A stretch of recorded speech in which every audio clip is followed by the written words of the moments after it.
Vous êtes journaliste, réalisatrice, romancière Oui. et vous avez coécrit donc, avec Gauthier Chapelle le livre Le vivant comme modèle, Oui. donc, qui apporte un formidable espoir à la fois technique, stratégique et philosophique à tous ceux qui s'inquiètent de l'avenir. Oui. Donc aujourd'hui, on aimerait vous poser des questions justement sur ce livre et également sur le sujet du biomimétisme. D'accord. Donc dans un premier temps, quelle est selon vous la définition du biomimétisme et quels en sont les principes? En fait, le biomimétisme, bon, il y a plein de définitions quand même, mais disons la plus simple que moi j'ai reconnue et retenue en travaillant avec Gauthier, c'est qu'on prend le vivant pour modèle. C'est-à-dire, c'est le titre de notre livre, d'ailleurs, le vivant comme modèle, parce que la nature existe depuis 3 milliards 800 millions d'années. C'est un laboratoire extraordinaire qui a connu ses effondrements, ses métamorphoses, ses révolutions, et un laboratoire du vivant formidable qui, pour finir, perdure jusqu'à ce que l'homme la bousille, mais qui en fait est un livre ouvert de recettes pour le vrai développement durable et de recettes technologiques et de recettes aussi pour nos sociétés. On peut observer comment fonctionne la nature, peut-être essayer de se dire que la coopération c'est mieux que la compétition, parce qu'il y a souvent des stratégies de coopération dans des situations de survie, souvent des stratégies où les espèces s'entraident pour ne pas mourir tout ensemble. Donc ça peut être plein de leçons, et ces leçons ont été expérimentées sur 3 milliards 800 millions d'années. C'est quand même pas il y a 20 ans. Voilà. D'accord. Alors j'ai une autre question pour vous. Alors quelles sont les motivations qui vous ont poussé vers ce domaine, ainsi qu'à écrire ce livre, et pourquoi y êtes-vous particulièrement attaché? Je suis passionnée par la vie en général, toutes les facettes de la vie. Et il se trouve que j'adore la nature et que j'ai été amenée, en vivant 3 ans sur un bateau de pêche en Australie, à bien l'observer, et en mer et à terre, puisque j'ai aussi vécu dans le bush australien. Et j'ai été émerveillée par cette nature. Il faut dire que c'était il y a plus de 20 ans, et que l'Australie était encore très peu découverte.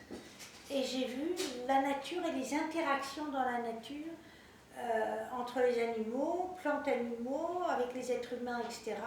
Et ça m'a émerveillée. Donc moi, ça part de l'émerveillement. Et ensuite, je pense que si j'étais née plus tard, j'aurais fait biologie. À l'époque, biologie n'existait pas. Et moi, comprendre comment fonctionne le vivant, c'est sûrement une des choses qui me fascine le plus avec comment fonctionne l'être humain. Voilà. Ensuite, on voulait vous demander quelle est la démarche à adopter afin de transformer une intelligence biologique en un produit créé par l'homme. Alors c'est intéressant comme question, et en même temps, qu'est-ce qu'on appelle une intelligence biologique? Parce que moi je pense que l'intelligence du vivant, elle est la même pour un végétal, pour moi le minéral est aussi vivant, que pour le corps humain, etc. Donc nous ne sommes pas séparés en tant qu'être humain ayant un corps de l'intelligence biologique. On est complètement relié à la nature et à l'intelligence biologique. Donc, je pense qu'on a en nous, quand on est à l'écoute de notre corps, qui fonctionne lui selon sa propre intelligence biologique. Un corps humain, c'est d'une intelligence inouïe, d'une grande complexité, et en même temps, pour qu'un cœur continue à battre, pour qu'on continue à respirer, ça suppose des milliers de petites interactions très complexes, qui sont à l'image des interactions complexes qui se passent dans le vivant de la nature. Donc, je pense que quand on est dans ce niveau de conscience, qu'on n'est pas séparé de son environnement, mais qu'on est quand même complètement partie de l'environnement, on reçoit, je pense que c'est assez simple. Alors bien sûr, il y a les scientifiques, il y a les biologistes, les naturalistes, etc., qui peuvent le mettre en équation, mais c'est assez simple quand on est à l'écoute de son corps, à l'écoute de la nature, de transformer cette intelligence biologique en technologie de l'être humain, en intelligence de l'homme qui va créer, puisque c'est la même intelligence qui traverse tout le vivant terrestre, et que nous, on en fait partie. Après, il y a des savoir-faire. Effectivement, il faut des scientifiques, des techniciens, etc. Mais pour revenir à votre question, je pense que quand on est dans l'observation des naturalistes et de soi-même, aussi dans la conscience de tout ce qu'un corps fait dans une journée pour nous maintenir en vie, on est habité par cette intelligence biologique, en fait. Avant ta question, juste, vous avez parlé de naturaliste. Je sais quoi là, vous pouvez me donner une définition du naturalisme, selon vous? Est-ce que c'est pareil que dans la littérature, par exemple? Non, mais ça a évolué, c'est un terme qui a évolué. On pourrait dire que Jean-Marie Pelt est un naturaliste, que Rabi est un naturaliste. Je pense que tous les grands environnementalistes sont des naturalistes.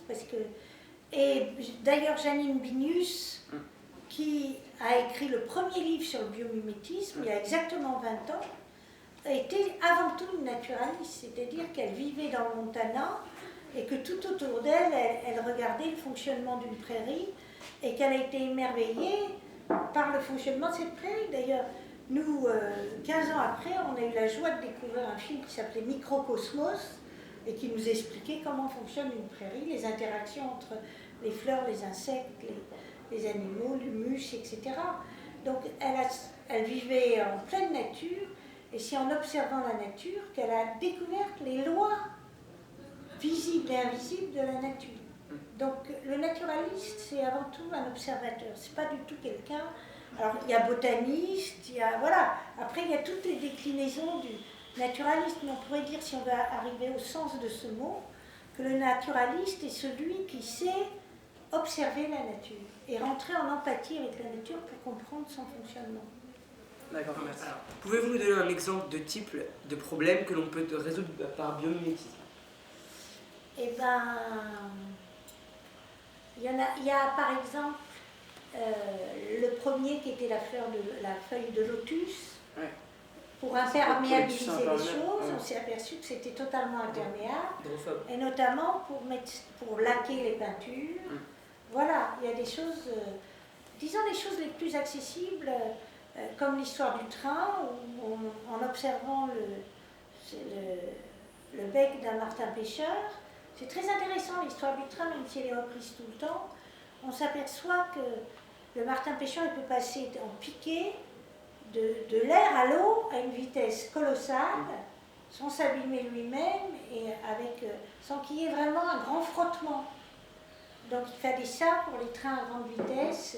Donc c'est en observant ça qu'on a résolu le problème des trains à grande vitesse qui passent dans des tunnels. Et pour pas qu'il y ait cette espèce de pression, donc même les TGV ont cette forme-là, pour empêcher le frottement, accélérer la vitesse. Et le martin pêcheur, c'est exactement dans l'observation du martin pêcheur qu'il y a ça. Mais il y a aussi, par exemple en Namibie, des scarabées qui... on a vu cette carapace de scarabée qui a plein de petites encoches comme ça. Et c'est là que la nuit, ils retiennent la rosée.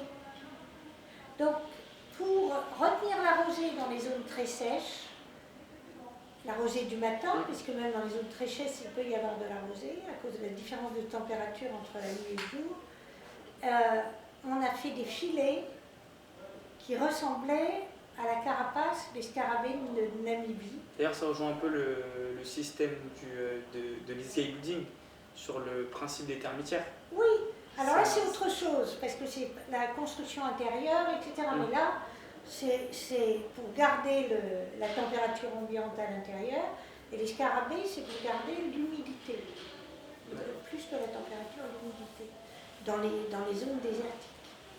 Donc ils ont fait des grands murs de plastique, enfin en imitant les encoches qu'il y a rétractiles dans la carapace des scarabées de Namibie. Donc ça, c'est la chose la plus accessible.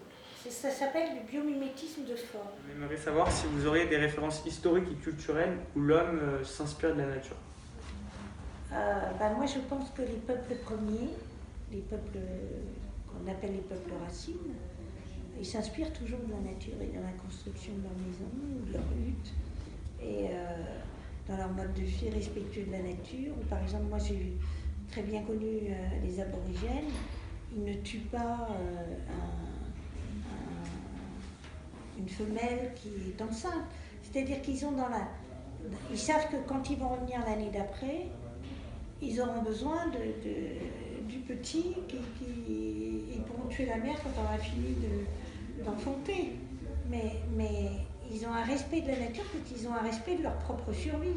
Mais nous, l'humanité est en survie, elle devrait bien avoir un respect de la nature qui est son nid. En tout cas, on vous remercie vraiment d'avoir accepté notre rencontre et merci beaucoup.